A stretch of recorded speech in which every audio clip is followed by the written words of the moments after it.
Professional wrestling is the one true sport. Other sports have their share of intense, dramatic moments, but nothing can compare with professional wrestling.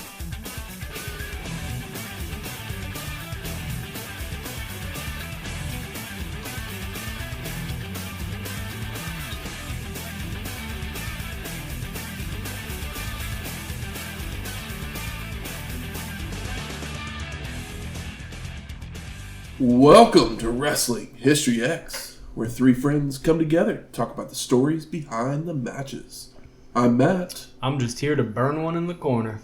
And I am Mike Dexter. Welcome to episode 308, Great American Bash 1998. Baseball.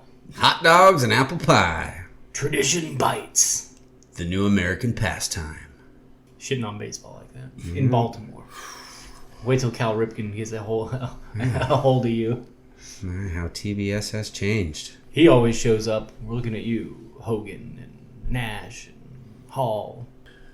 So this is the 8th Great American Bash produced by WCW and 12th overall. It would take place on June 14th, 1998 from the Baltimore Arena in Baltimore, Maryland, with an attendance of 12,810. And it's the 6th Great American Bash to be held in the Baltimore Arena. That's true. Because Baltimore's kind of become at least half the home of the Great American Bash. But it's 88, 89, 90, 91, and 98.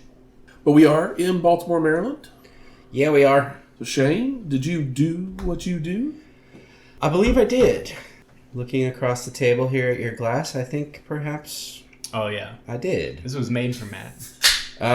Yes. Here we are in Baltimore. I almost said Boston for some reason, but yeah, Baltimore. Baltimore? Yeah. I could use some more Boston. Anywho's. Make sure you haven't finished your drink. I gotta save it.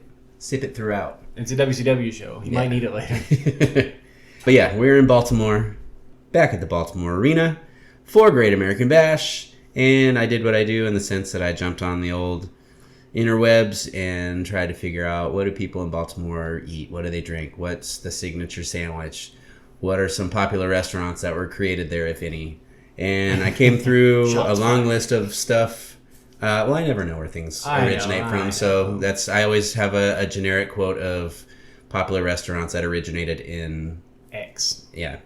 But I came across the usual suspects of soft shell crab sandwiches, clam bakes, crab cakes, a wide variety of desserts. I still have to make a Baltimore cream pie. No. Just a joke. Their cake that they have out there. Why am I blanking all of a sudden on the name? It's like a 12-layer cake. Smith Island cake. Oh, never heard of that. Yeah, it's similar to like that little meal cake thing that I brought, where this one is actual cake layers instead of crepe. Yeah. But yeah, it's usually like an 8 or 12 layer cake, just a yellow cake with chocolate frosting. It's a great cake.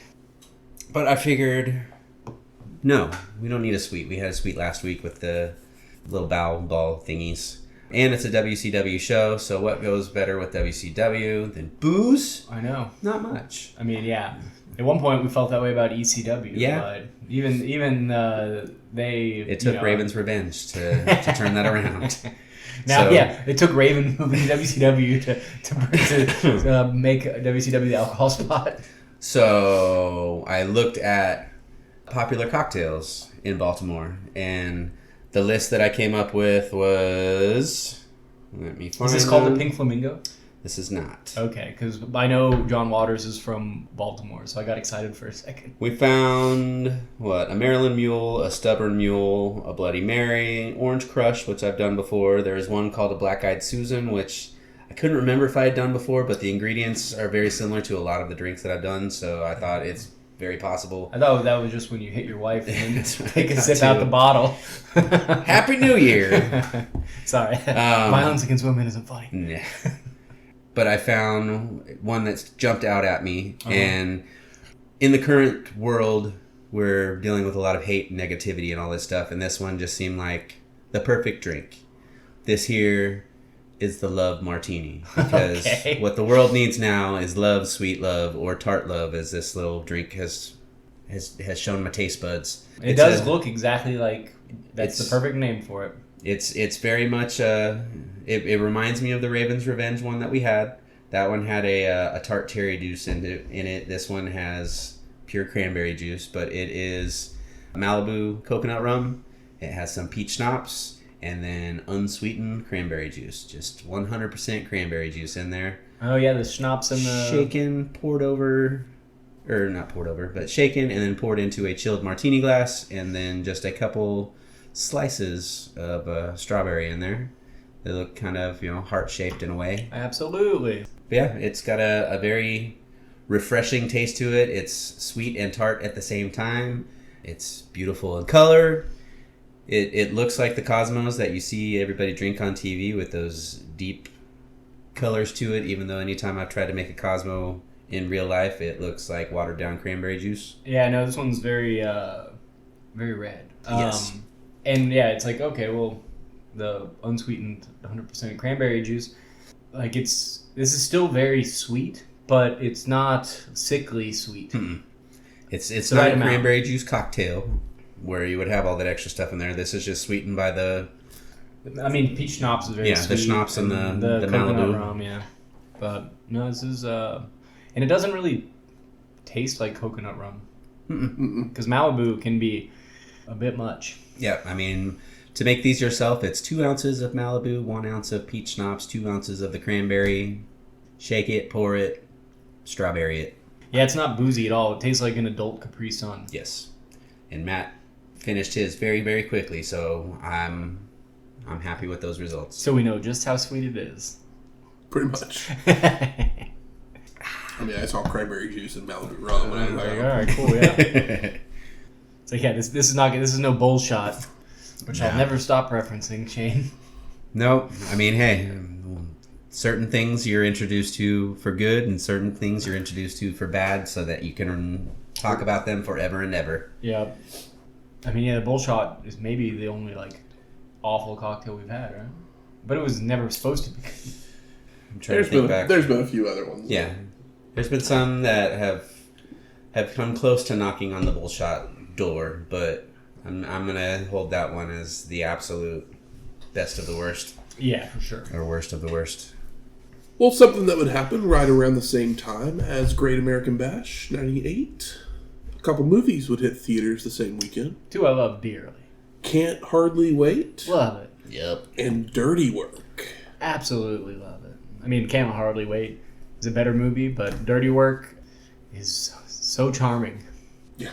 It's a movie where you can feel it falling apart as it's happening, but that makes the funny moments even funnier. But that's, also mostly due to Norm Macdonald never knowing where he's going to go or how deep his tongue is in his own cheek.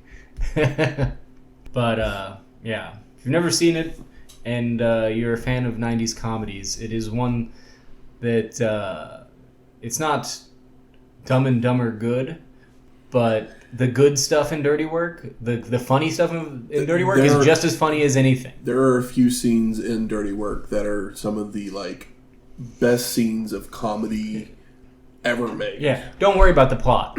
Even the smirk on Norm Macdonald's face throughout the movie lets you know that he doesn't care about the plot either, and we're getting to the jokes eventually. And he's just as surprised that he's in a studio comedy as you are. Unfortunately, they didn't quite always stay on the same tone. That was probably the downside to the film. Yeah. Because there's scenes where they do slapstick, and then there's scenes where it's more of a dark comedy. Yeah. And so finding that line it made for a little bit of a rough film. So it didn't get the best reviews. But it's the Norm Macdonald of it all. He's a guy you either love or you don't like. Yep. There's not an in-between, as Shane has informed me. But yeah, it's you either think he's a genius or you don't like it. There's not really an in-between. I've never heard anybody be he's okay. I've either heard people not for me or I love it. No, yeah. That's the thing is, I'm one of those, he's okay at times. Like, I enjoyed him on Saturday Night Live in the sense of he was great as Burt Reynolds. He was great as Burt Reynolds. Well, the thing is about Weekend him, Update, I love him. I sometimes enjoyed him, and other times it was like I just have to fast forward through all this shit. He was always my favorite Weekend Update guy. Yeah. He got fired from Weekend Update right before this movie got released. Yeah, because he kept doing OJ jokes, and who is the guy running? I should know his name because he was friends with McMahon as well. But he was friends with OJ, and was pissed. No, he ran NBC or whatever. Don Omar. Is it Don Omar? Yeah. Okay. But either way, that one. Basically, the only one that I can think of. He kept making like OJ jokes, and that guy didn't like it. Plus, he's Norm Macdonald. He's kind of. So I thought he got fired for cussing on air. I think it was. I think he said something like "what the fuck" or something like that during Weekend Update, maybe. And it's like, and this was the last time we saw Norm Macdonald on Saturday Night Live. But do you know who directed Dirty Work? I don't. I was going to ask you. It's Bob Saget. Oh, okay. That makes sense. Yeah. That's I would have never guessed. It was raunchy his, comedian. It was his first movie that he directed. Yeah, that's funny. Also, Bob Saget is no, he's in Danny Tanner. No, I was gonna say all you know. He's not like he's not Bob Saget from is Full House, and you don't know Bob Saget. Yeah, it's like this movie could have been directed by like a more established comedy director, and it could have came out better. But Bob Saget. I can't imagine that he would be a good director at any point. Like, that's just not the kind. He doesn't seem like that kind of guy. I assume he can workshop with the guys and be like, oh yeah, this will be funny. But as far as like putting a cohesive story together, who knows? We can't blame it on him. He didn't write the thing. But can't hardly wait. Can't hardly wait. I love this damn movie. 'Tis a classic. Name someone that worked in movies in the 2000s, and they were probably in Can't Hardly Wait. Yes. Because, I mean, just your main crew. You got your Jennifer Love Hewitt, your Ethan Embry, Peter Facinelli, Lauren Ambrose. I miss Lauren Ambrose. Is that the redhead? Yeah. Yes. What else was she in? I only know her from 6 Feet Under was... Oh, okay. I've seen an episode or two of that. She was phenomenal through that entire series, start to finish, and then I hoped she was going to pop up in more movie things, and she just, I don't know if she started a family or what happened, but she just hasn't been in much of anything the last couple of decades, and she's truly missed, at least by me. She's great in this movie, but that's the only thing I'm really familiar with. She's in that new show Yellow Jackets. Is she? I still have never watched that one. So I've heard people like it. Yeah, you got your Jamie Presley as a random girl in there, Sean Patrick Thomas, Donald Faison. Have you not said Seth Green? Oh, I think I skipped over. Yeah. He's like, this is the most... Seth Green, Jason Segel. The most memorable Seth Green role that's not Dr. Evil's son, Scott. Who was originally supposed to be going to be played by Colin Quinn. Colin Quinn was going to play Scott? Yep. The joke being that he looks old. Old enough to be Mike Myers' dad. Yeah, I mean, they do that same joke in the Larry Sanders Show, which is, I think, why they thought about using him as the character. Which it still probably would have been funny, but I think that Seth Green was probably the better choice, even though I love Colin Quinn, who's my second favorite Weekend Update guy, to bring it back to Norm Macdonald. Yes, I do love me some Colin Quinn. I was a big Colin Quinn fan. Yeah, apparently several people from the 6 Feet Under cast are in here, because scrolling down I see Freddie Rodriguez, who was awarded several awards and nominations in 6 Feet Under. Eric Balfour, who played Lauren Ambrose's boyfriend in the show. But this is one of the, like... Jason Segel makes an appearance. Yep. This is a great Return of the Boner comedy movies. Mm-hmm. Because this is basically what if American Pie had Hart instead of a Hart-on. And it's a better movie for it, even though I don't think American Pie is a terrible movie. This has a different purpose, and its purpose is... This is more 16 Candles vibe than American Pie. Yeah, but this is like just one night, essentially. One night and the next morning. And the big like high school party the night of graduation. So you go between a bunch of characters, but it doesn't get too unwieldy. So there's a few characters like Melissa Joan Hart and the There we metalhead go. guy. Like, that was a name I hadn't said yet. Where you was get Melissa Joan Hart. where you get like the characters that you run past and there's a joke or whatever, but then there's like, you know, actual emotional themes for like another 3 or 4 characters that all it cuts to throughout the night. It's also named after one of my favorite songs by one of my favorite bands. Well, the person who helped direct and write the movie, Deborah Kaplan. And she loves The Replacements. She does. Absolutely. I assume. But some of the other stuff that she's written, like this will kind of give you an idea of like, she is very much on that like quality comedy, but it's never it's not for the shock value of it. Yeah. Very Brady sequel. Oh. Flintstones and Viva Rock Vegas. She did both. Oh my. Josie and the Pussycats, which is a wow. Great movie. underrated Yeah. classic. Surviving Christmas, which is the Ben Affleck, Christina Applegate. This is still her most serious movie of the ones we named. Yeah. Then in the late 2000s, she did Maid of Honor and Leap Year, which were both rom-coms. Yeah, this is almost technically a rom-com. Yeah, it is. Yeah, it's like a teenage rom-com. It's kind of a mix between like it's not out yet at this point, but like an American Pie and a modern version of what's the Linklater movie? Dazed and Confused. Dazed and Confused. Kind of the same.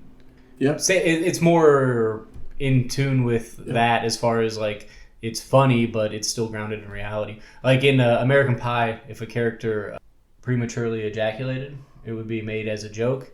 And in this one, it's not a joke. It's like, oh, poor guy.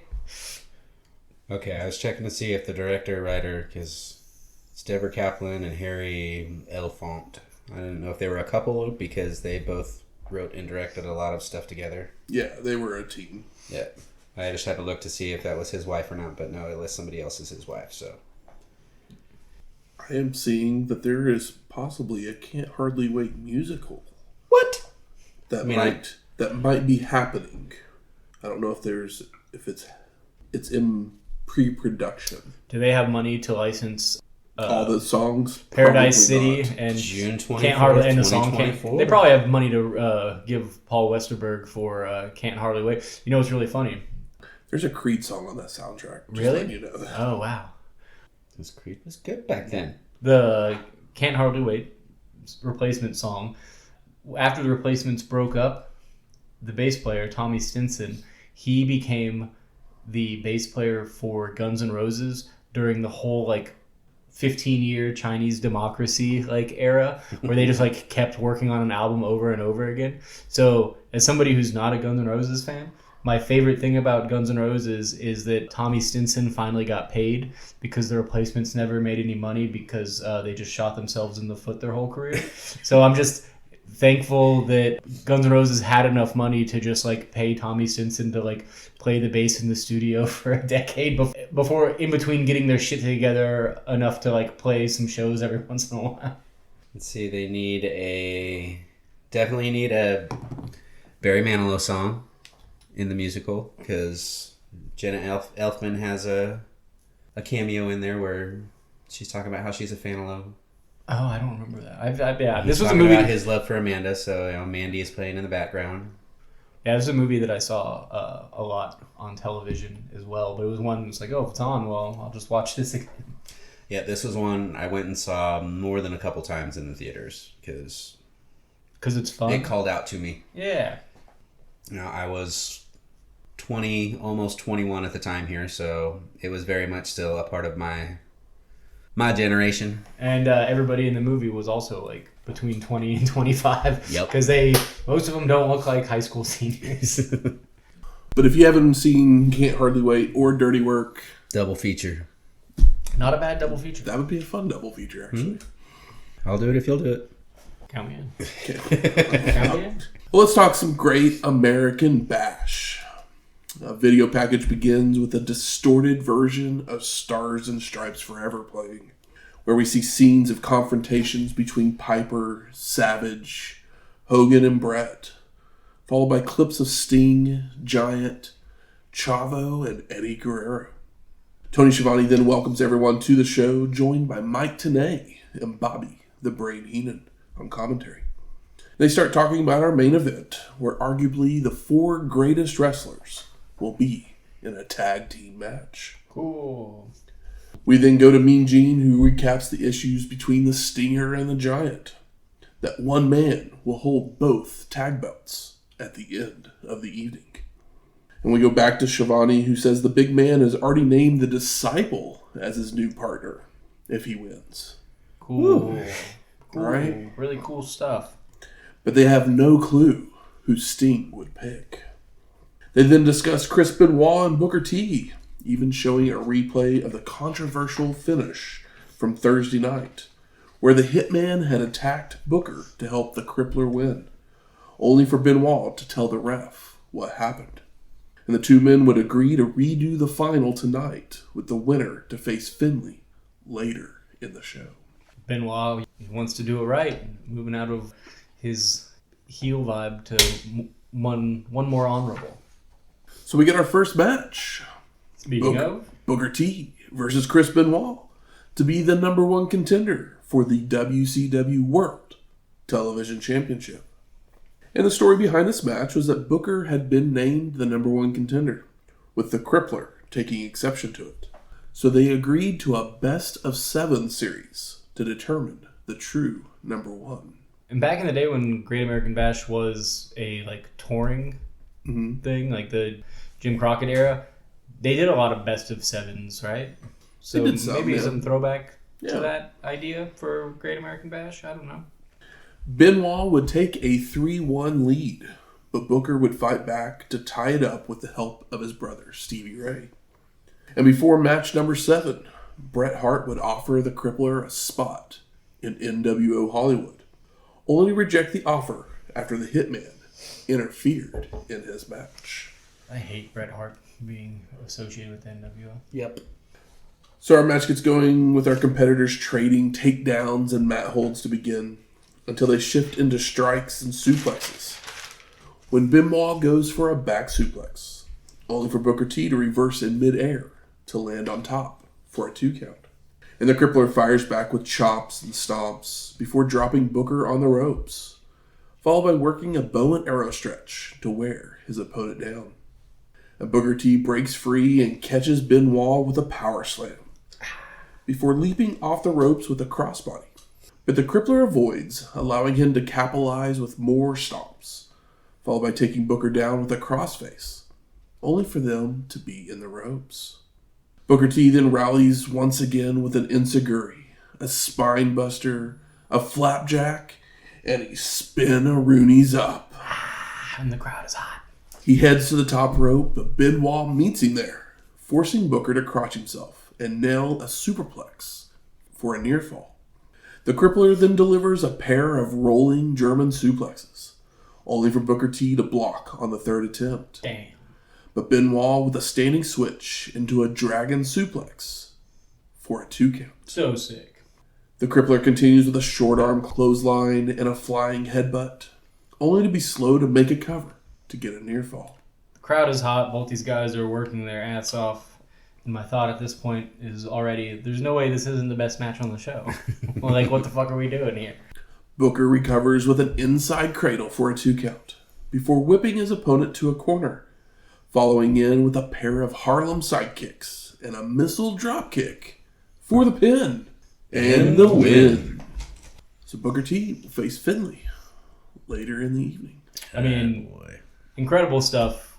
Benoit lost nothing in this loss, but they both come out looking good. Yep. But that's how you do it. I love that his axe kick, the whatever, but he lifts his other knee, so it looks like he just is choking him down to the mat. It was pretty nasty looking. We go to the WCWWrestling.com room where Lee Marshall is with Chavo Guerrero.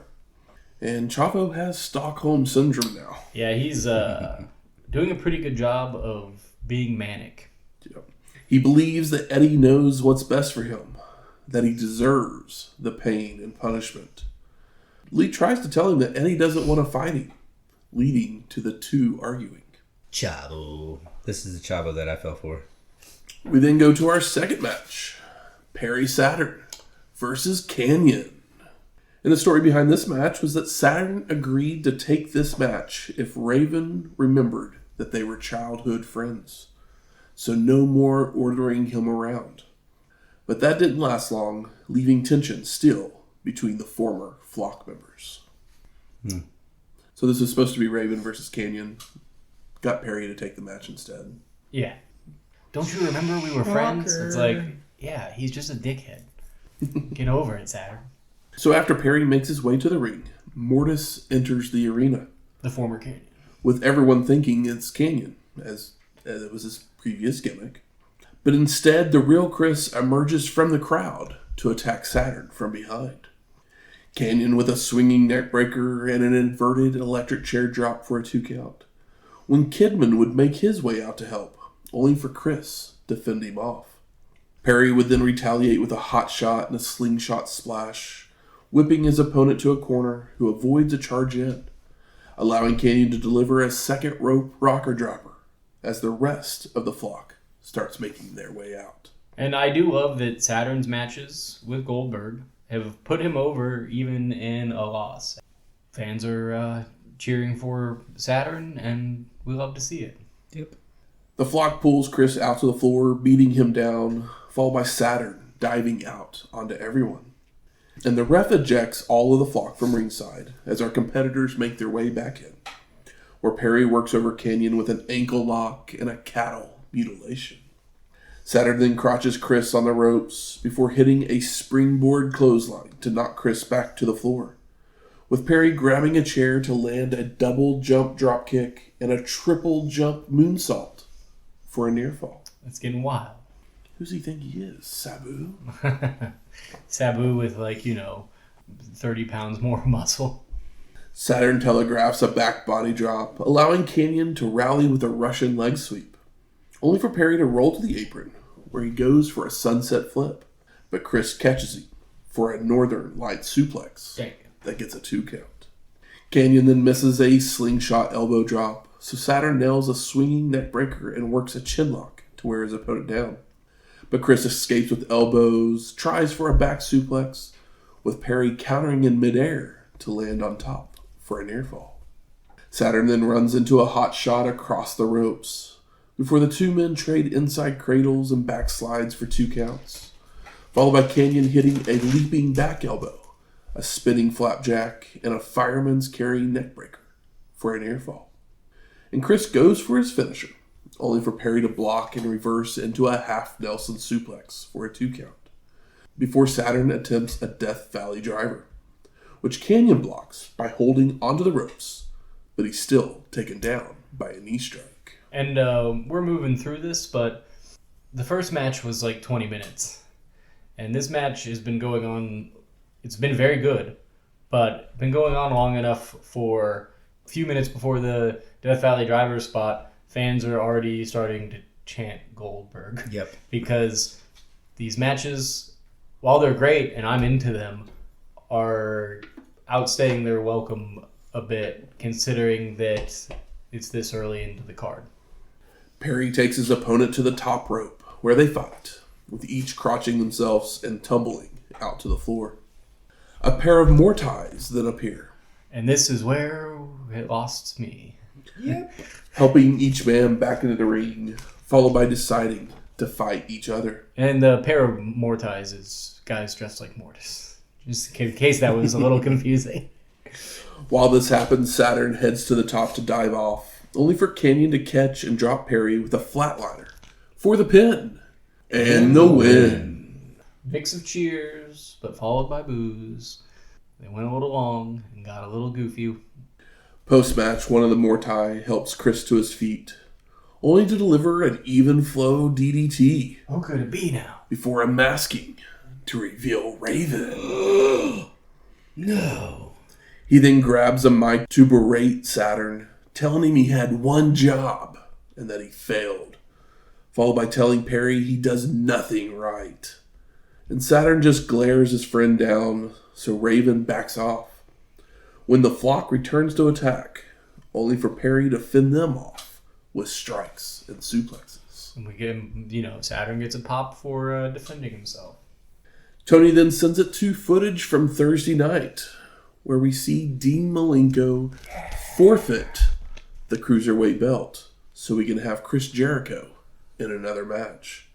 And just for context, I said those 2 matches were long.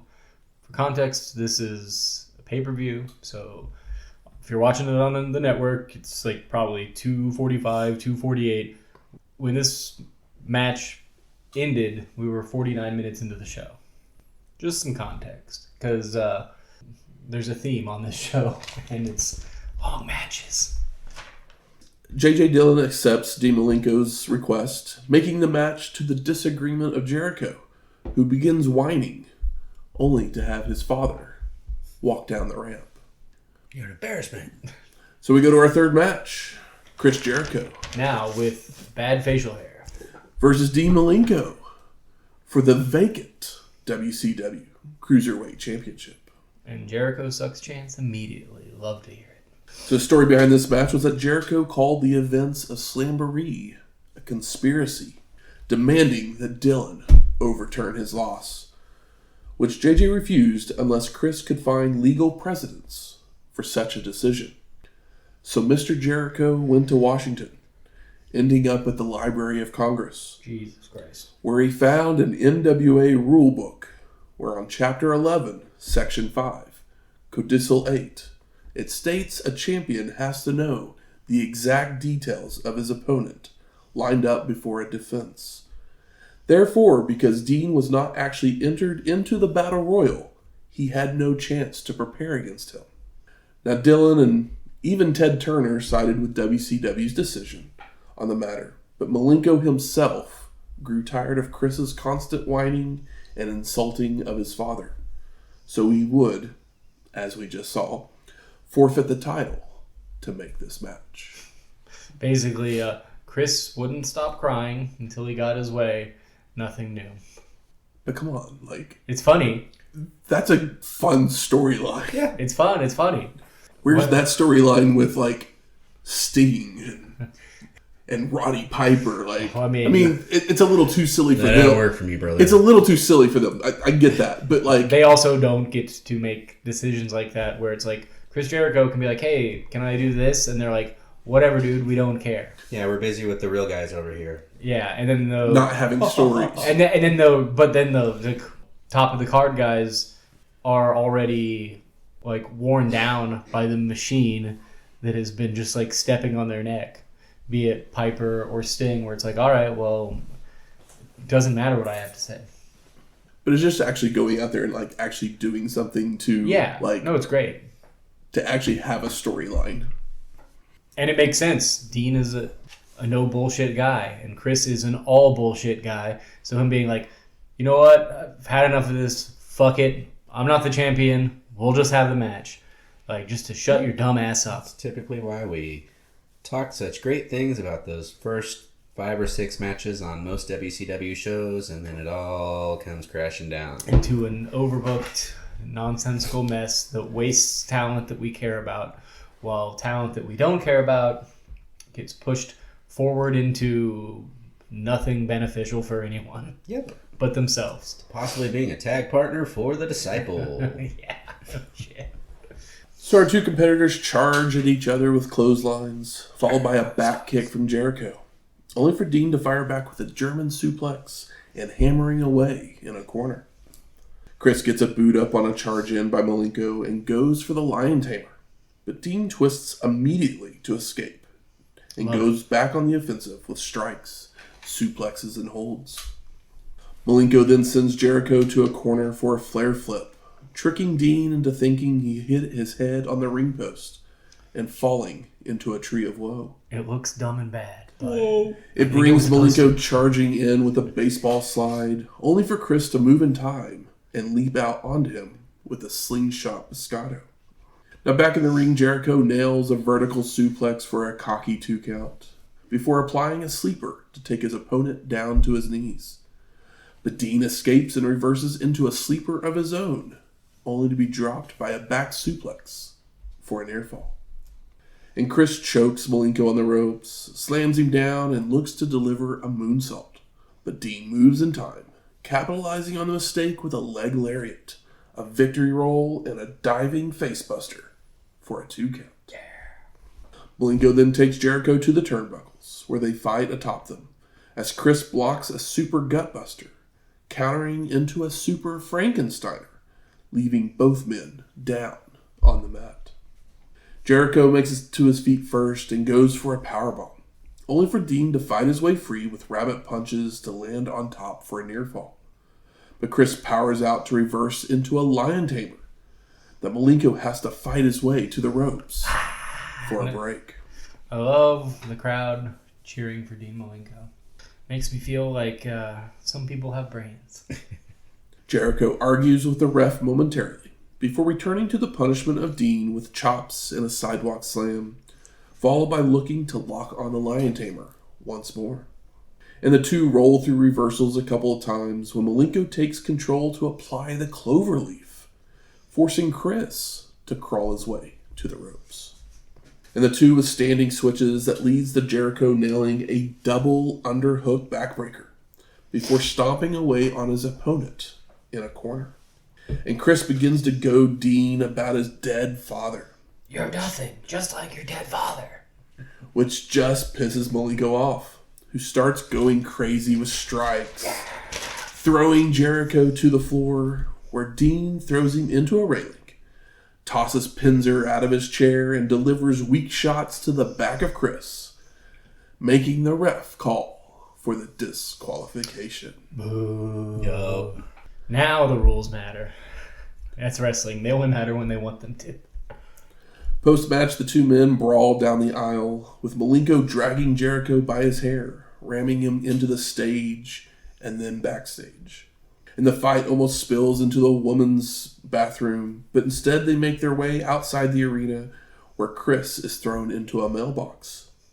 And Doug Dillinger finally breaks up the fight before they make their way into traffic, allowing Jericho to escape into a building across the street. Yeah, he runs across the street and then down the sidewalk like a weenie and into a building, which is kind of funny. I would like to see this match again, which is obviously what they're setting up. I'd like to think. So the next night, they would actually give Chris the title. Ooh. As technically the belt can change hands on a disqualification when it's vacant. Yeah, I don't like that at all. I mean, yeah, I thought this match was good, but it's not as good as the first two. And a lot of it has to do with the lack of a finish. Yeah. Because I love both of these guys. And I love more than anything, I love the fans being stoked on Dean and Dean having something to fight for. Yeah. Which is, outside of just himself, it's somebody disgracing, his father. Not just being invested with Dean, but just in the match in general, to the fact that they're cheering and booing and all that stuff instead of calling out the name of a wrestler that isn't anywhere out there. Yeah. Like I said, his first two matches are great. They went on a little too long. The second one really didn't have an excuse for going on as long as it did. Hey, it's Raven's rules. Some people think Raven rules. Mm-hmm. We go to Lee Marshall, who now has Eddie Guerrero in the internet room. And Eddie says he overreacted and apologizes to Chavo, as Grandma and Eddie Sr. don't want them to fight. My uncle, I love you. I don't want to fight you. And basically says he'll give him his freedom. But Marshall doesn't buy the act, saying they have to wrestle. We then return to our commentators to discuss the Cruiserweight title situation more before introducing a video about a man who never gives up. Juventud Guerrera. As we see a pensive Juvi wandering around a monastery while guitar music plays, fading in and out of the shot like a ghost. I mean, he just sits on some grass and walks on some park steps while Spanish guitar music plays. Nothing happens, but it looks nice. It's like a music video with no singing. Literally no one speaks, but we do get to see Guerrero looking hopeless. Yeah, it's a cool idea, but it's like you needed a bit more motivation for what it was. rewind about 6 months and have this same shot with him walking around with the mask on. No words, no nothing. And then do this one after he loses the mask so we can see that he now looks hopeless without his mask instead of just, here's my long hair. Because I was trying to figure out what the fuck they were going at with this shot the entire time. Like I said, I think the video looked nice, but it was like, what if we just shot some stuff? It was like a test package for like a new like producer or something. It's like, we got 3 minutes here. Throw that video package on. Yeah, as if we haven't given so many things too much time, and some of those things were actual wrestling. So we go to our 4th match. Juventud Guerrera versus Reese with Lodi. Well, P-break. I heard Reese's name. Yep. Juvi needs a win over a guy that's 2 feet taller to make that guy worth nothing. So the story behind this match was that Guerrera was on a winning streak until the former Yeti attacked during a match with Horace Boulder. Juvi would continue to have problems with the Flock as they continued to cost him victories. The Flock would also attack Van Hammer, so Guerrero came to his rescue, leading to tag matches for the 2 versus members of the Flock.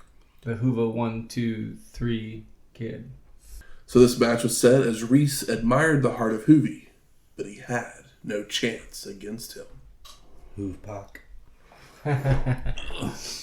So Guerrero prays before the match starts, as would I against a man the size of Reese. Yeah, I mean, he's legitimately like almost probably a foot taller than him.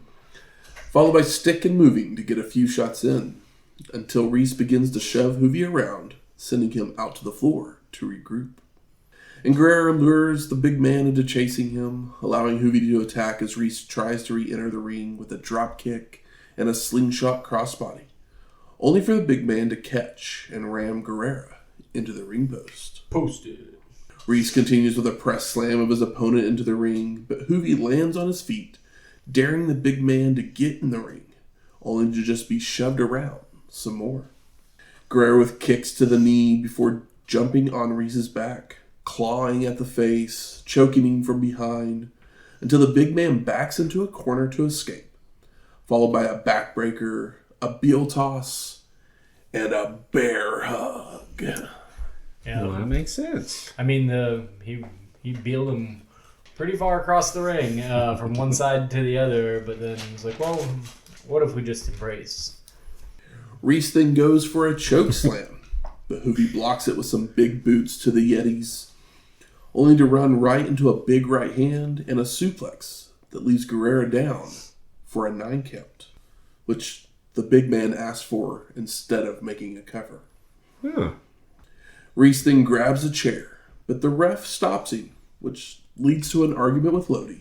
So Juvi uses the distraction to leap onto the big man's shoulders, when Van Hammer would appear out of nowhere to clock Reese with the steel across the back. I mean, Bobby Heenan pointed out exactly how stupid this was. Always use a chair when your opponent is 300 pounds the lighter man. Makes sense. It's like, get him, Bobby. This makes no sense. Allowing Guerrero to take the big man over with a hurricanrana for the pin. And the win. The most impressive thing about this entire match was that Reese was able to do the flip. Yes. To take a hurricanrana. Yeah, no, I agreed. That's it's like Juvi did his part, Reese did his part, but they just got a little too overzealous with wasn't like a believable underdog win. It was no longer logical. Yeah, so it's like, oh yeah, we want to see Juvi beat the big guy, but we don't want it. We don't want you to point out how ridiculous it is, or how it's gonna making too many happen. Yeah, it's like, oh, he's making too many mistakes. Not thinking this guy can beat him. It's like, needs to be a little bit more subtle, just a little bit. So we go to our 5th match: Chavo Guerrero Jr. versus Eddie Guerrero. And a crazed Chavo walks out. He's very manic. High-fiving fans when he realizes he's supposed to be a heel, while Eddie follows, looking worried and reluctant. Slow to the ring. He's looking like he's trying to keep his cool. Now, once in the ring, Eddie offers a handshake. But Chavo backs his uncle into a corner and slaps him before they just stare each other down, leading to exchange strikes and hot shots, which sees Eddie scrape his shoulder on the turnbuckle bar and falling out to the floor. I mean, that scrape like puffed up so quickly that I thought maybe it was a plant, because the camera's like right over top of him on the like apron. Chavo drags the injured Eddie back in for turnbuckle smashes and head scissor takedowns that send the uncle back to the floor, where he looks to leave to the back. But Chavo collects Eddie once again to bring him back, only for the uncle to kick the ropes as Junior enters, allowing Eddie to take control with a back suplex and arm work. Great indie gimmick, the uncle. It's basically the Sandman.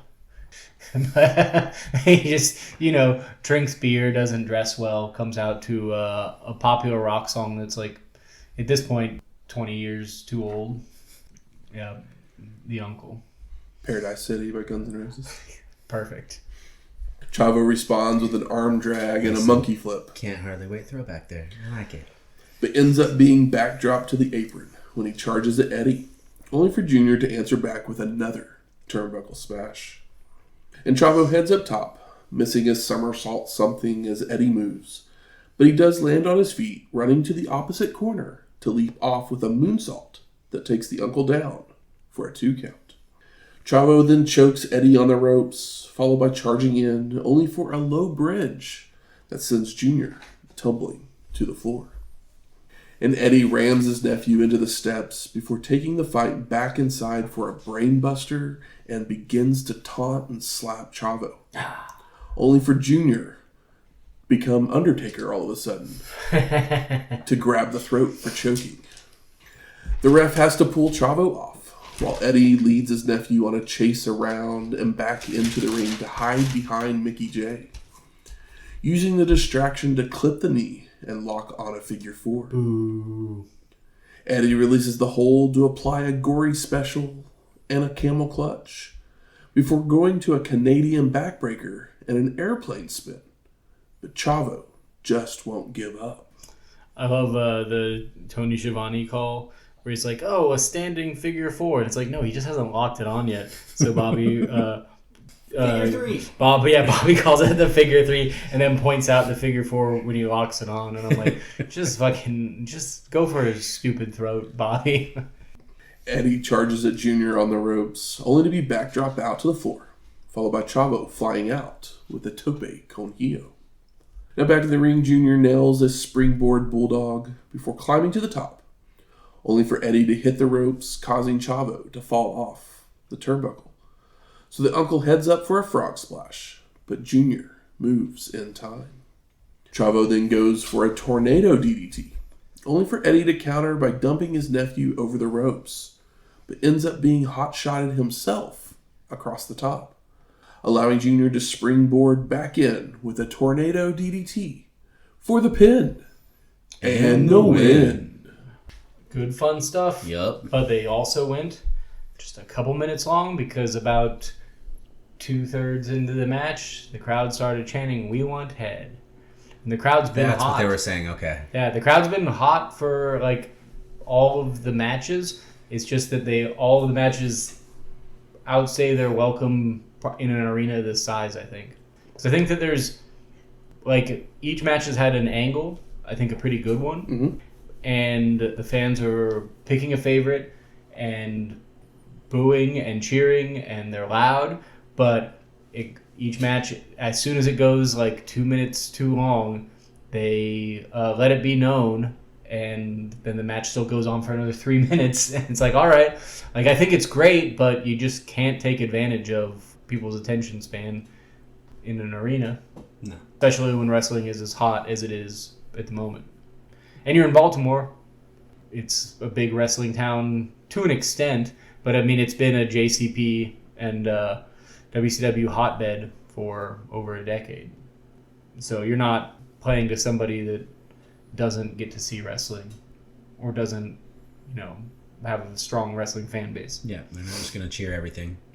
Our commentators begin discussing the tag match that's coming up, where Tony and the Brain agree that the Hitman has sowed some tension between Piper and Savage. Can they coexist?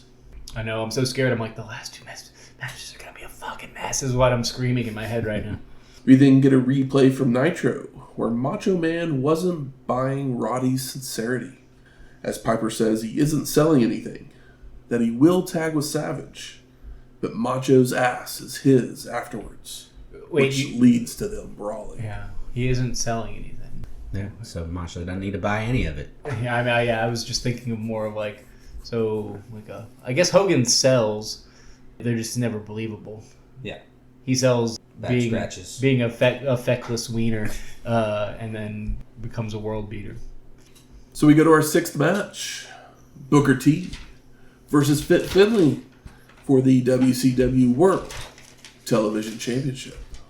The two competitors trade turnbuckle smashes, forearms, and kicks to start, before exchanging mat holds until Booker sends Finlay to the floor, following out with a slingshot crossbody. Yeah, I love that they tell us this is not a 10-minute time limit, even though it's a TV title, but they don't tell us what the time limit is. It's like, it's not a 10-minute time limit. It's like, well, is it 15? Is it 20? Not that it matters, but it's just kind of funny. It's like, well, then why point it out? Because we weren't even thinking about it. And the people in the audience in the arena can't hear you anyways. They return to the ring where Fit ducks a leg lariat and begins to work the leg, cycling through different submissions, such as a deathlock, a knee bar, a half crab, and a figure four. Get him, Fit.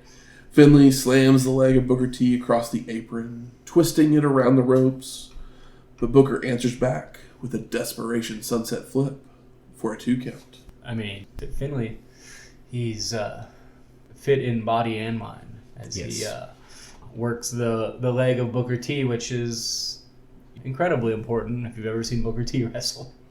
Fit continues with a stretch muffler and a shin breaker before grabbing a chair to use, only for the ref to stop him, so Finlay just wraps Booker's leg around the ring post instead.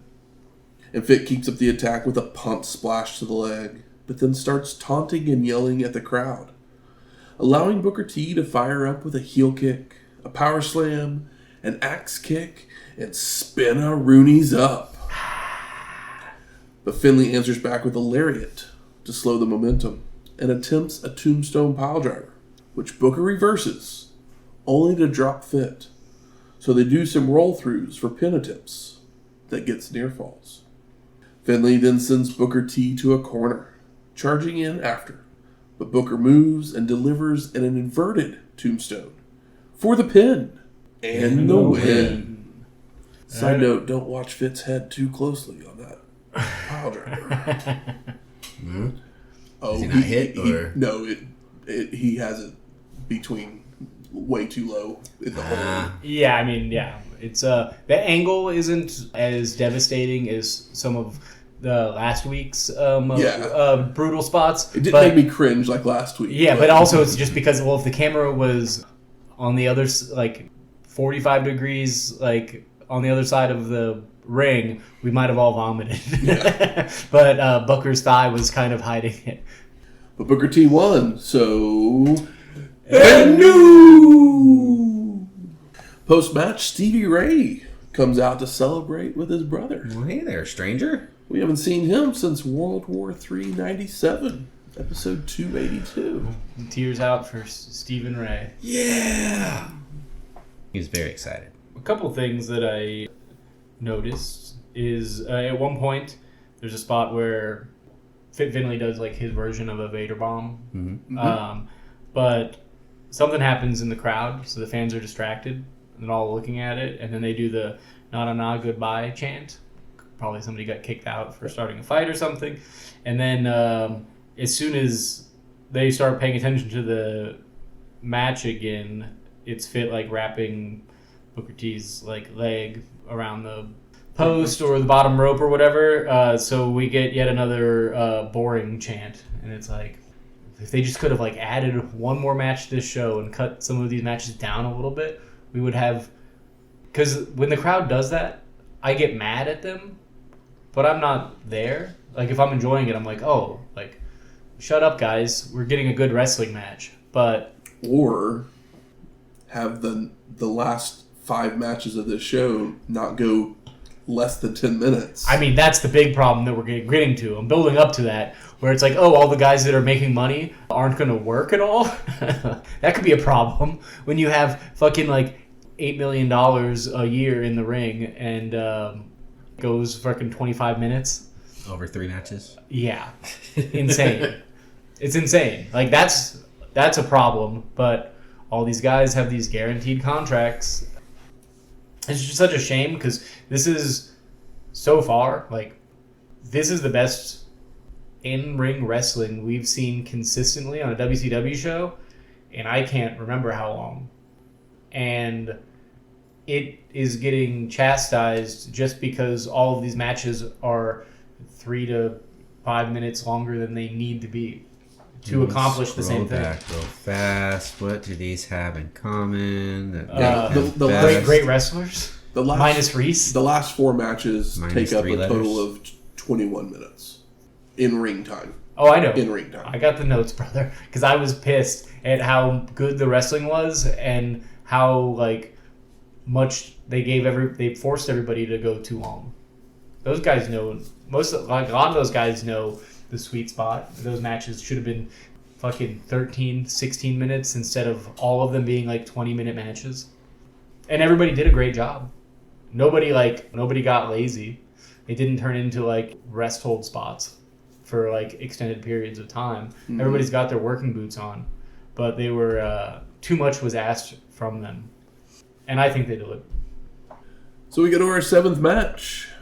Konnan with Curt Hennig and Rick Rude versus Goldberg for the WCW United States Heavyweight Championship. Goldberg. And the story behind this match was that Hennig challenged Bill for the belt. William. But he showed up on crutches a few weeks later as his knee was injured. So Curt asked Konnan to take his opportunity as they were now NWO Wolfpack teammates, which he accepted, even saying he would give Hennig the first shot after he won. And Pinzer announces Goldberg at 99-0. And boy, Goldberg gets the biggest pop of the night. And all I could think about was Hogan, like that chant, like just reverberating through the arena, and Hogan just like plodding in the back. Like, what can I do to keep this motherfucker away from me? So, in my research, I have give us the real count. I have Goldberg at 73 wins on TV and 101 wins with house shows, according to Cage Match. Yeah. So, who knows what they are and aren't counting, but 99-0 sounds great. Sure. Sounds cool for a pay-per-view. But he also now has the pyro in his entrance. Yes. Oh, lots of it. But the pop is huge. The sparklers have begun to sparkle.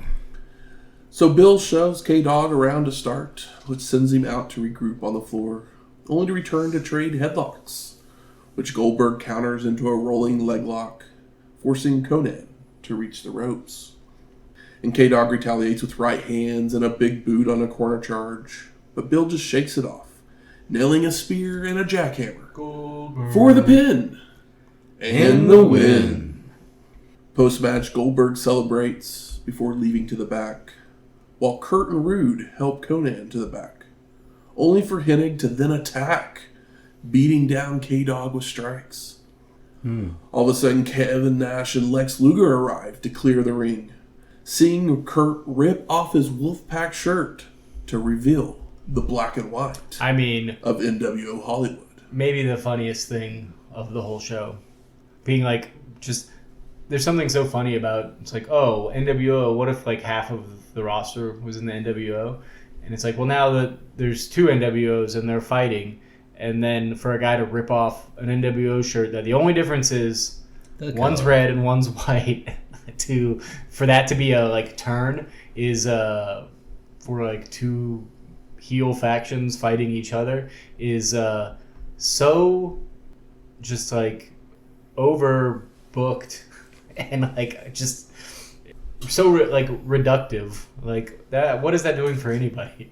It's also Curt Hennig, who we love, but his time has passed. His window was short and it's been over for years at this point.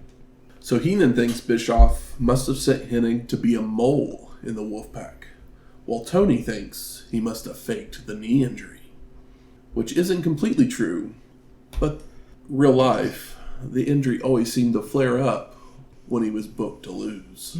Yeah, I mean, I wouldn't want to lose to Goldberg either. I think Curt Hennig is great, but he's trying to collect a paycheck. Maybe he's hopeful that he can go to Mexico and get stem cells shot into his knee and he'll be back to normal, but it's just not going to happen, buddy. Schiavone then sends us to a Bash at the Beach commercial, where we see a couple enjoying their time at a resort, sharing drinks, swimming in the ocean, when the narrator tells us to enjoy the crystal blue waters and relax in the sun, as this is an untouched paradise. But then some WCW wrestlers, they kind of look like Nash and Bagwell's stunt doubles. Yep. Yeah, it's like a cheap, quick Jaws parody where they just kind of put in the two notes. They arrive to ruin the fun, asking if we've ever skinny dipped with the sharks, followed by the giant emerging from the water to say someone is going down. Order now! Yeah. Woo. Not the best commercial they've made. Like, I stared at those two guys for a while, just being like, who are these people? I had the same thought.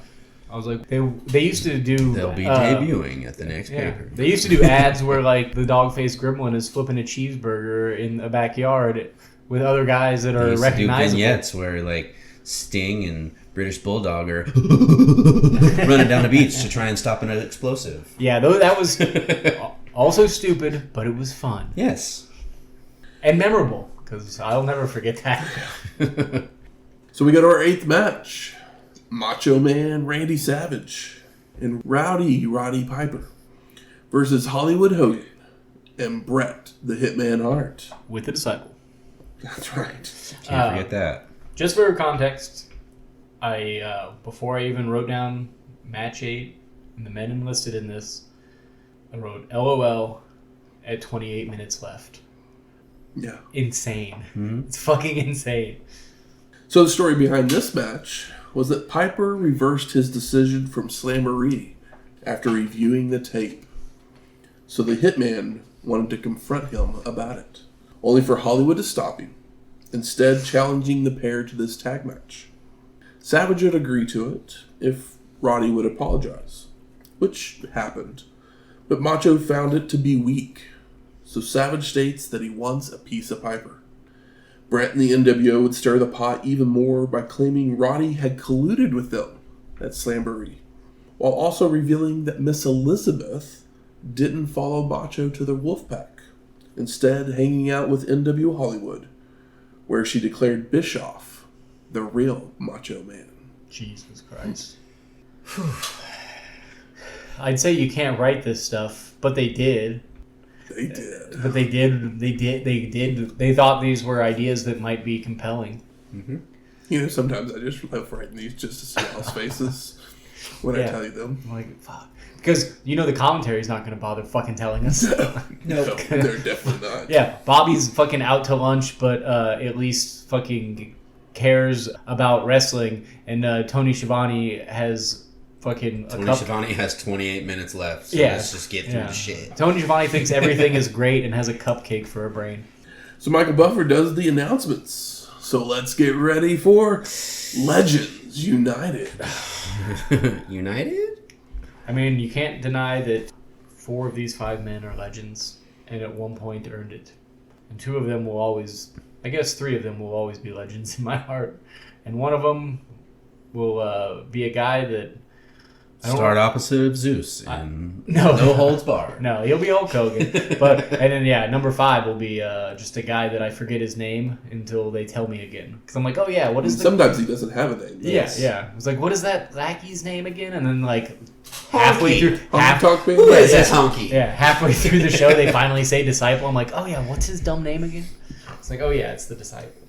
So Piper and Savage argue over who will start, with Roddy eventually doing so and spitting at Hart on the apron, before taking it to Hogan with strikes, eye rakes, atomic drops, head claps, and biting, using frequent tags between the partners. As soon as I saw Piper spit at Bret Hart, I thought about one of my favorite Mania matches of all time and how we're not going to get anything near that.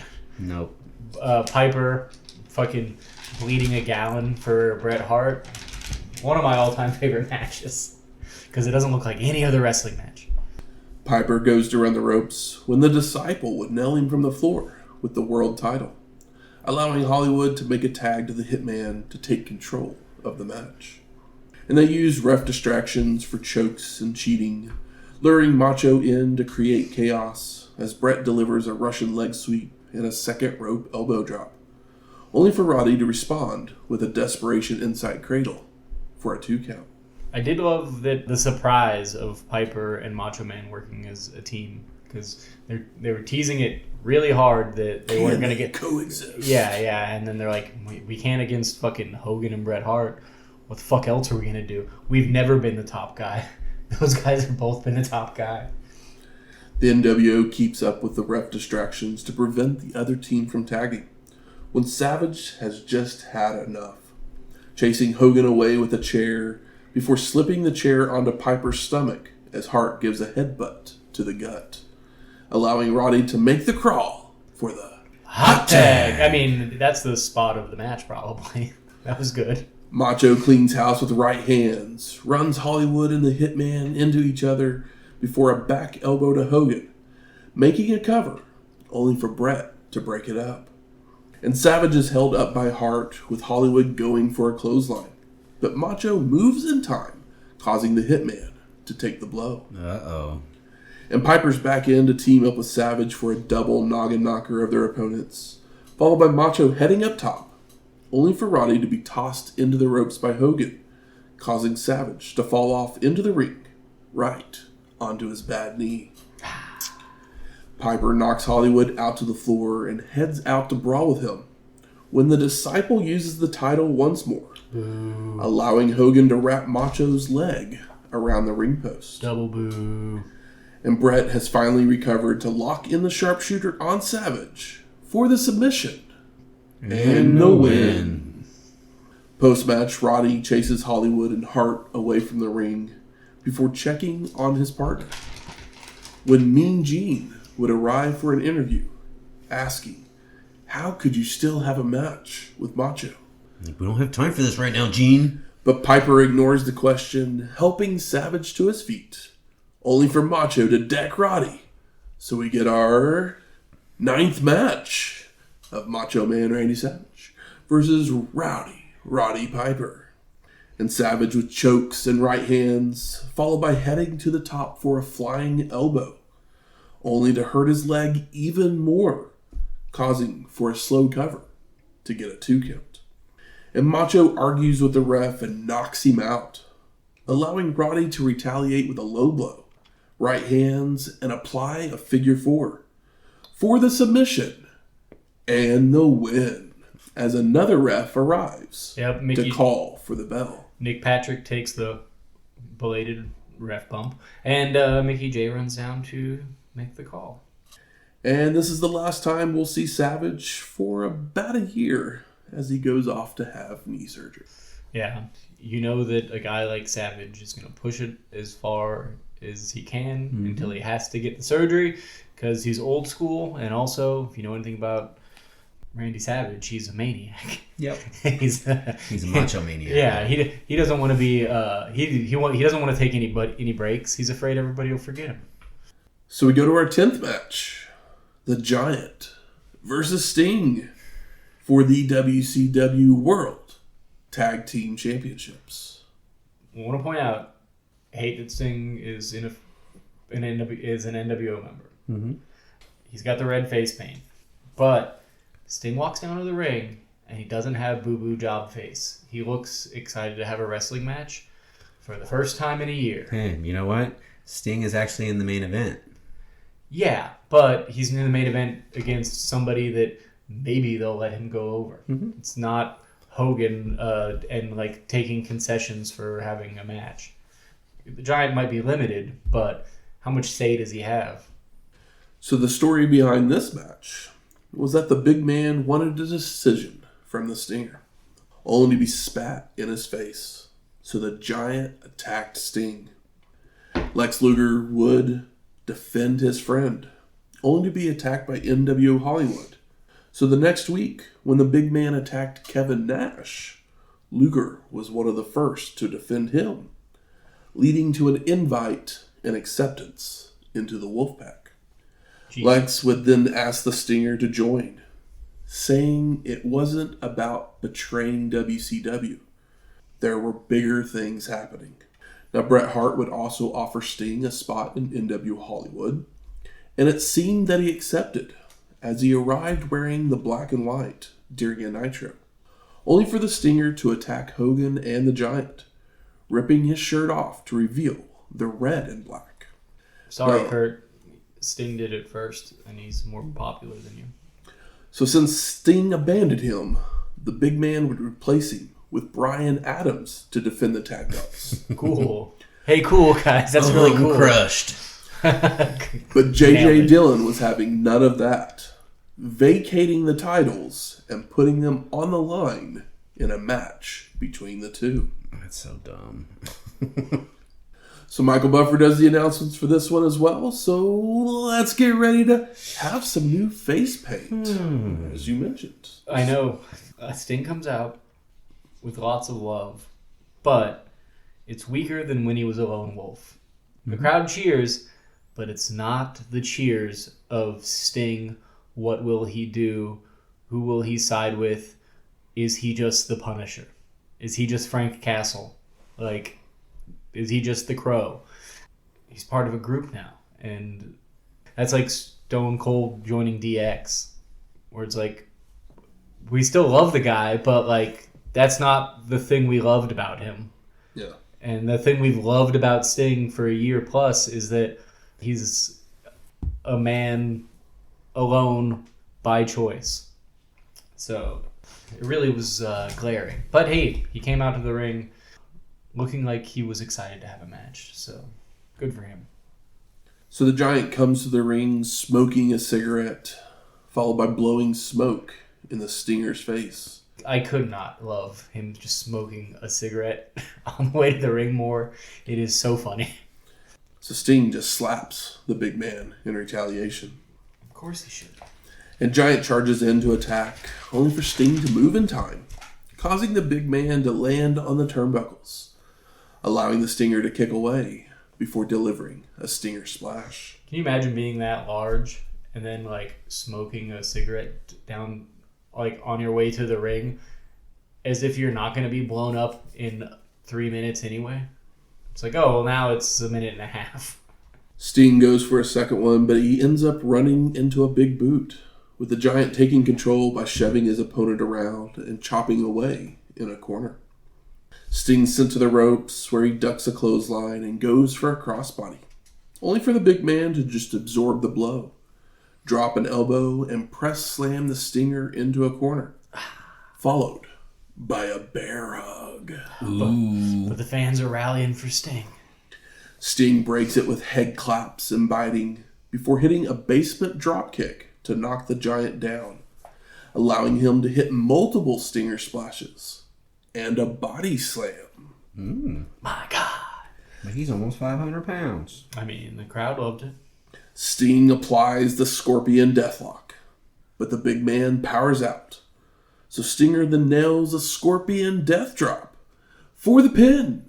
And no, Giant kicks out.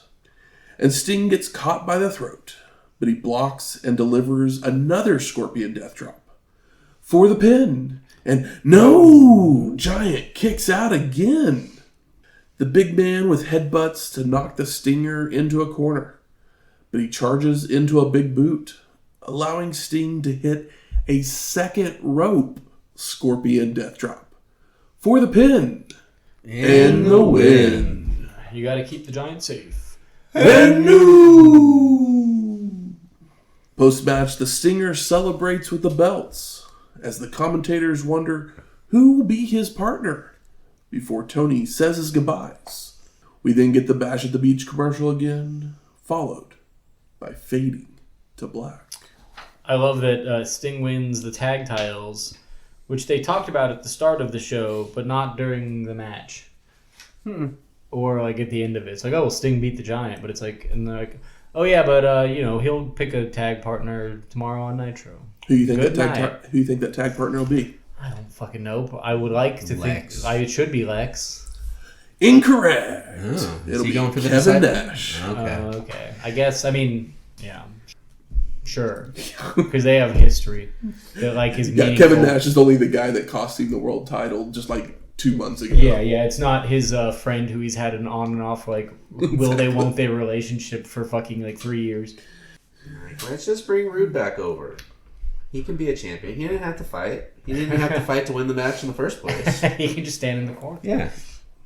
So I asked you, gentlemen, what are your overall thoughts of Great American Bash 1998? This is a crazy one because there's work rate out the ass. Most of the matches were too long, which I couldn't stop talking about.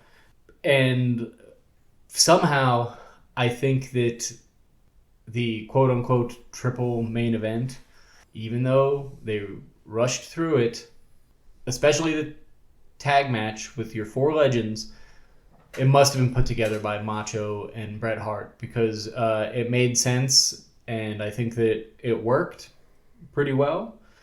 But we've watched so many worse WCW shows that this one comes off as great even with its glaring issues. And Booker is probably the MVP because he did it twice well.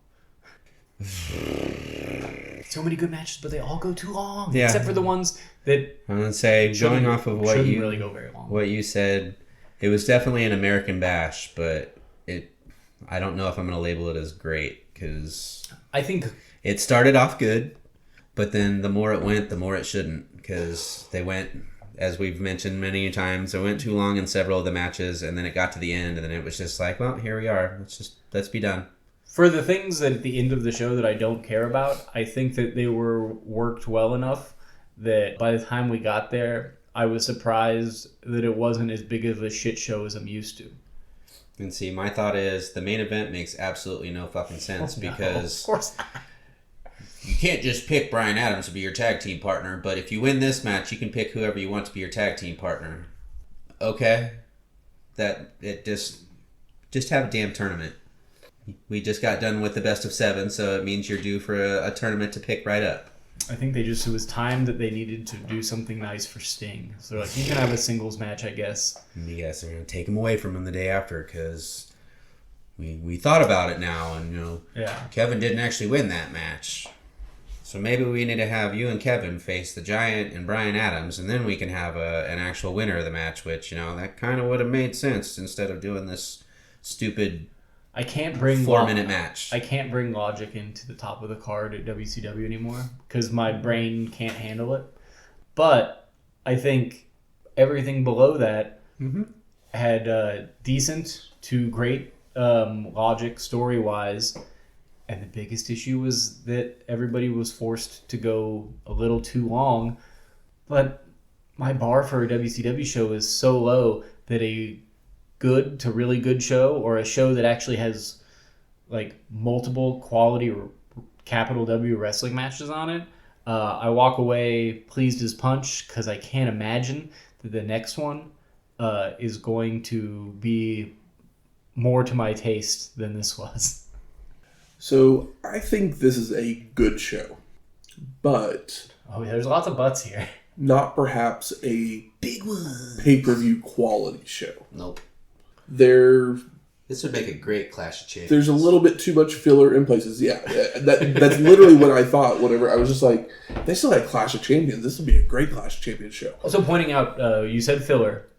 You know how a lot of these, it's like, all right, we get our package. They talk for 2 minutes, and like by minute 3, there's the bell rings and there's a match in most pay-per-views. I knew something was up here when I clocked it. I was like, they are going on for so long. No matches started. It was about 7.5 to 8 minutes before the bell rang before like the first match was announced and guys came out, which is like they are buying time, and then they continued to buy time for 4 great in-ring matches. or very good ones that all had potential to be great. Yeah. But yeah, like I said, some filler and some angles that I think would have worked better on television. Mm-hmm. It felt more like a TV show with longer matches. Yeah. Than it did a pay-per-view. That's exactly what I'm trying to get at. Is it, like I said, good show, but not great.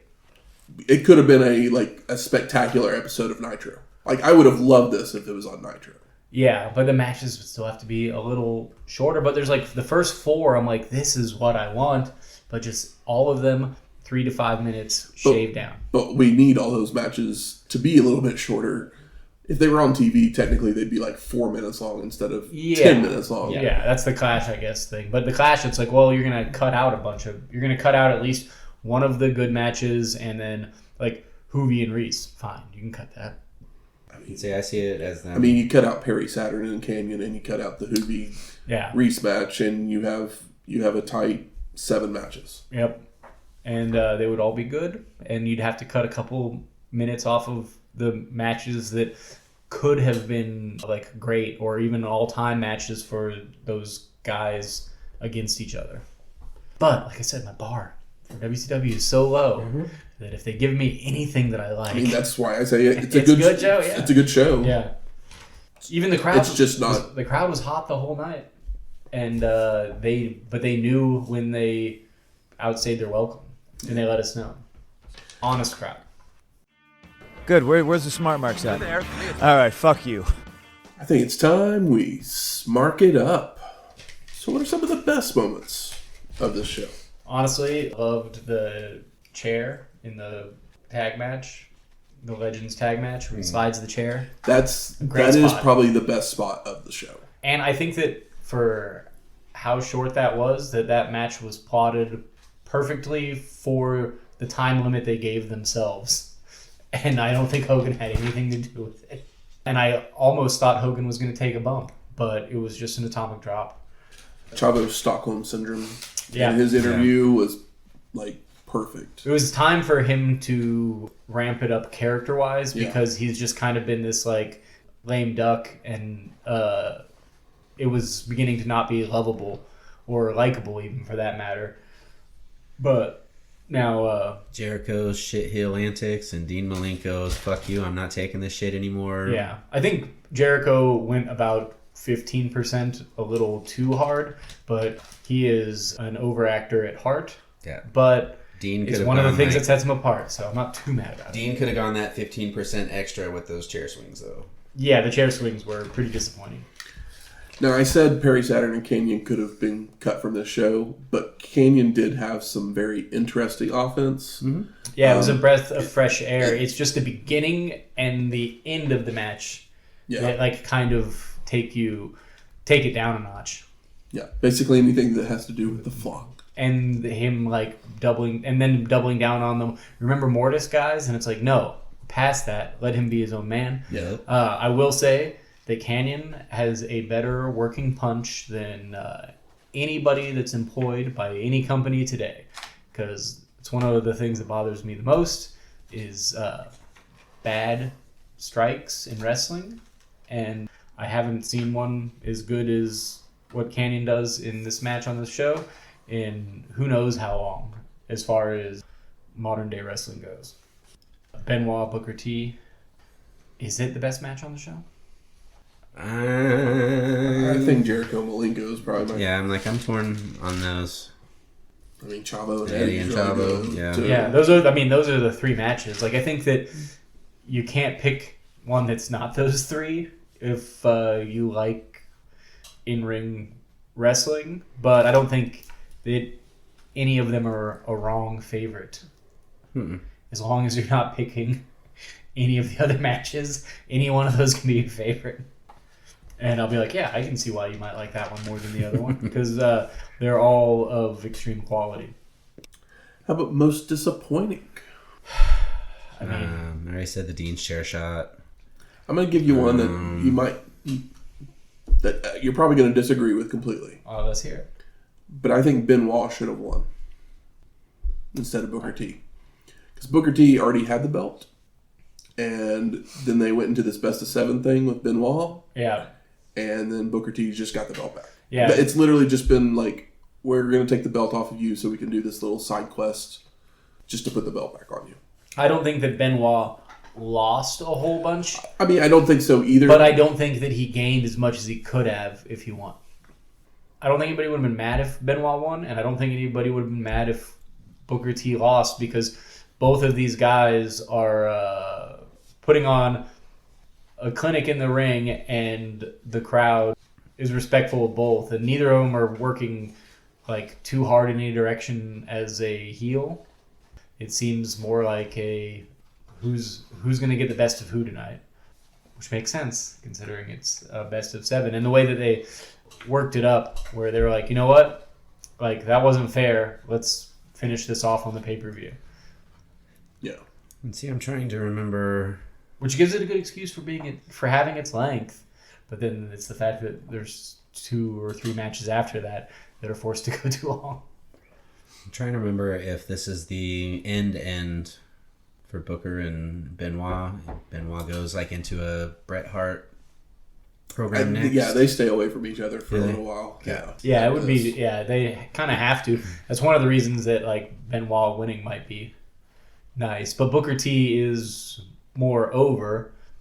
But at the same time, if Benoit wins, Benoit gets more over, and what does Booker T lose? I mean, everything. Here's the other thing. Stevie Ray's back, so Booker T's about to start doing more tag stuff again. I mean, yeah, and he's still, but now he has a singles belt, so you know they're going to take that belt off of him sooner than later. Yeah. It's like if Stevie Ray's back, it's like, okay, well, Booker T just raised his stock while Stevie Ray was gone, and that raises Stevie Ray's stock now that he's back and next to Booker T and Chris Benoit. Stock raised as well through this, but he can hold the belt. We've seen him hold them before. The Hoovy package was just weird. Yeah, it was a waste of time. They had no point of view for what they were doing. Yeah. They were just like I said, it felt like a music video without any lyrics. Mm-hmm. It's like, oh, this should just be a song about how you miss your grandma or some shit. But while you're walking around in like a park to like Spanish guitar music, but it didn't say anything about who he was. Yeah. Like it literally didn't even say his name. Yeah. And then like against Reese, it's like, no, that's a television match. Hoovy versus Reese. Well, yeah, and the concept behind that match was just stupid in the first place because Hoovy was on a winning streak until Reese interfered in his match. Well, yeah, no shit. A 7-foot guy is going to stop a 5'7" dude. He's legitimately like over a foot taller than him. Mm-hmm. And then the whole finish, like just no logic was thought of. You have this fucking dude. All of a sudden he's like, "No, ref, I'm not going to cover him. Make the 10 count." Like if that's your gimmick, like. Back when King Kong Bundy used to do the 5 count, if that's your gimmick, that's one thing. But your name is Reese. But like, you're not established. This is the first time we've ever seen him wrestle not in a World War III match. Mm-hmm. He can't afford to be that like hubristic. You can't tell me that you're this dominant force when you're not on pay-per-view ever. When you've never been dominant before. Exactly. It's like just because you're like bigger, If you're going to get the 10 count, stand on him for the 10 count. Yeah. Make it effective. And then let Hoovy fucking twist your ankle to drop you. And then to go and grab a chair. Like, you're so much bigger than this guy. Why do you need a chair? Yeah. I was just like... It fell apart at the end. And it was like one of those things where it's like, oh, you just didn't think about it. You just like didn't... Going to grab the chair was so that all of a sudden Van Hammer, the chair was sitting there. So for Van... Yeah. But like literally Van Hammer could just jump the... railing, grab a chair, and do the same thing. Like, there's ways of getting there without Reese grabbing. Instead of running and diving real fast so people couldn't see him, even though he was clearly on camera when it happened, he could have just walked his ass down to the ring carrying a chair. Hey guys, WCW is always going to WCW. Yeah, that's true. Not anymore because they're dead. And you know who killed them? Them goddamn selves. Yep. They slowly loaded the fucking... It's like they were just kind of lucky more than they were ever intelligent. Mm-hmm. Where it's like, oh, we're just playing Russian roulette. They made one good hire. Yeah, we did it for 5 years, and on year 6, the bullet finally fucking left the gun. and we shot ourselves in the damn head. But that's what happens when, When you bring wrestlers that don't want to wrestle? Well, when wrestlers and people that don't come from wrestling run a wrestling company. Yep. It's just what's bound to happen. I mean, we'll get more of this, but people just bouncing back and forth between the black and white and the red and black. And I didn't care about the black and white for basically a month after it happened. Yep. Like, this has no effect on anything, so... Well, yeah, there's like nothing's cohesive. It's just like, we're just legitimately throwing shit at the wall. And maybe my mind didn't really pick up on it before, but I heard it more than once on this show when they referred to a championship as the WCW NWO Tag Team Championships. Yeah, I hate it because that's what they're trying to get to is like, what if it's all NWO and we get rid of WCW? It kind of feels like what they're angling at because even all of the shows and the posters are co-branded as WCW. I mean, that's what they were wanting to do, was basically make Nitro all NWO and Thunder all WCW. Well, if they were going to do it, they needed to do it quicker and more succinct, but it just got too unwieldy too quickly. How about best performer of the night? I mean, you already said Booker T. I'm going to give it to Booker T because he had 2 good matches and went longer than he probably should have had to, especially in the first one. But I'm open to almost any other answer because I think most people on this show had a good performance. I'm going to go Goldberg because he did his shit, got out of the ring, and got the biggest pop of the night. Got the biggest pop of the night. He had the match length that best fits him. Yep. Yep. And it's the kind of the first time in a pay-per-view where we've seen it. That's a joke answer, but... Yeah, but I mean you're not... I can't disagree with you. Lance Storm. Like, literally, if WCW had shown us the Mr. Jericho goes to Washington, like, package, I would have died laughing and would have popped so hard for it. Yeah, it sounds really funny. Like, I love Jericho, but I don't love how much Jericho loves acting because he's always overacting, which you're supposed to play to the back row. But I think it's just one of those things where time breeds contempt. So I'm just kind of like been so over Jericho for so long and see, when I look back on this stuff, I can't divorce like the things that I find annoying now because it's still the same guy. It's just that at one point it was fresh and new. So I need to try to cut that line in my brain. Yeah. See, I enjoy the fresh and new Jericho. So I think he's doing a good job. It's I say the shit he does now, but I haven't really watched any of the shit he does now in a couple of years. But yeah, when it was new and fun, it was amazing. But I feel 30 years later, if you're still doing the same act or bringing back the old act, unless you're the Undertaker, it's not going to stick. It's basically making the same cocktail, but he squeezes different fruit into it each time at this point.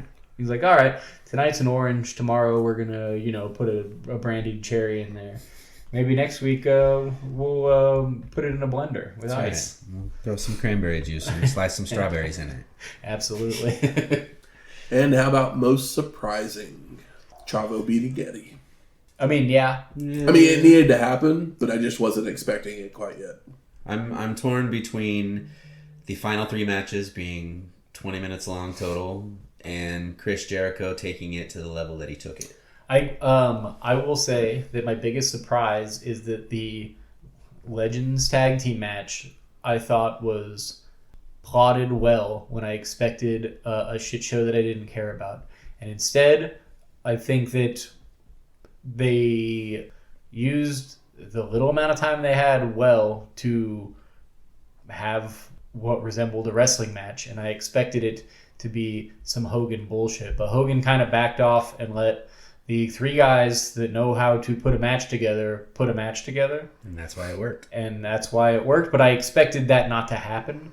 And that's probably on me because it's like, well, it's Randy Savage, Bret Hart, and Roddy Piper. Like, they could put fucking Reese in Hogan's spot and still take like 7 minutes and make it intelligent and easy to follow and blah, blah, blah. But my expectations were so low that I was surprised that was anything resembling good. Even if it was stupid, which I think it was very stupid. But in ring, I don't think it was bad. I mean, it wasn't Benoit and Booker T in the ring either. But, for the 4 guys. I think they did a thing. Making their way to the ring. It's trivia time. All right. This week, the category is The Champ is Here. The champ is here! The champ is here! So I will give you a show and a title. These are so You hard. give me the champion at the end of that show. This is where he's going to say Monday Nitro. Oh my God. November 3rd. So the show is Halloween Havoc, Okay. 1995. Fuck me. Shit. The title is the WCW World Television Championship. Who was the champion at the end of that show? Television champion. 5 Halloween points Havoc. if you get it right. 3 points if we go to multiple choice. 1995. I know.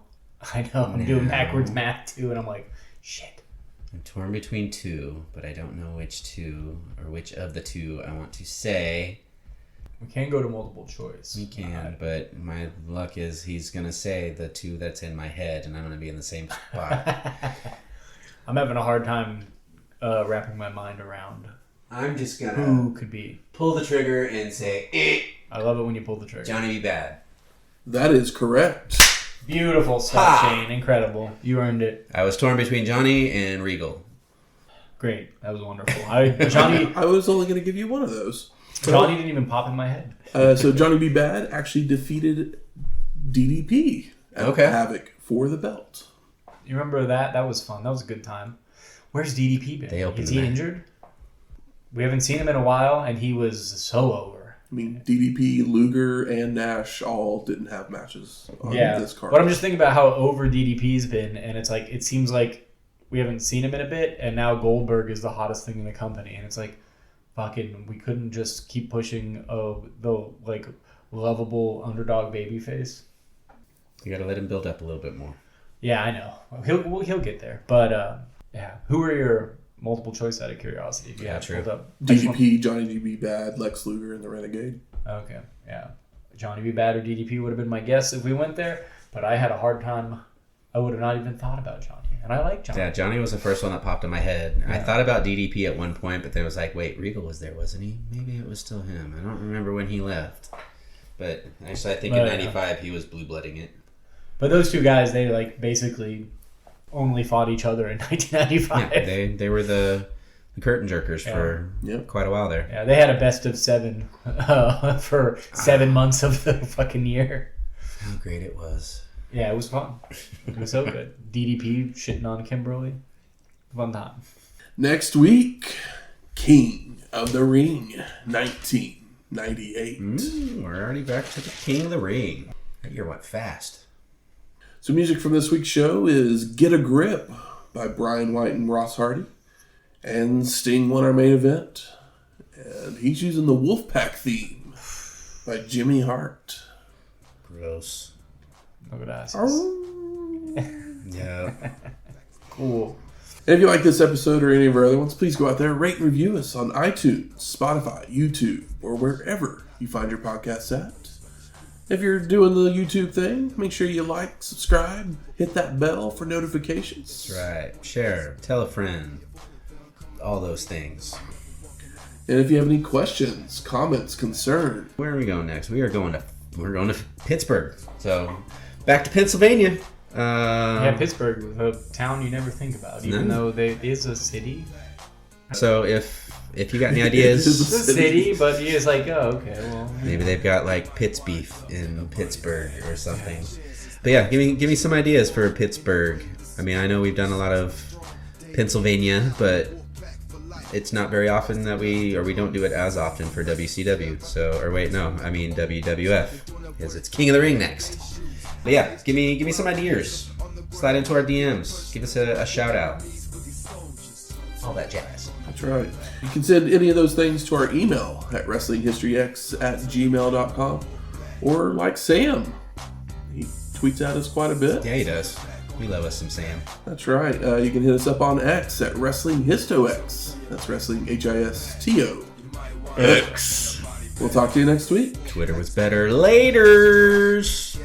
Oh.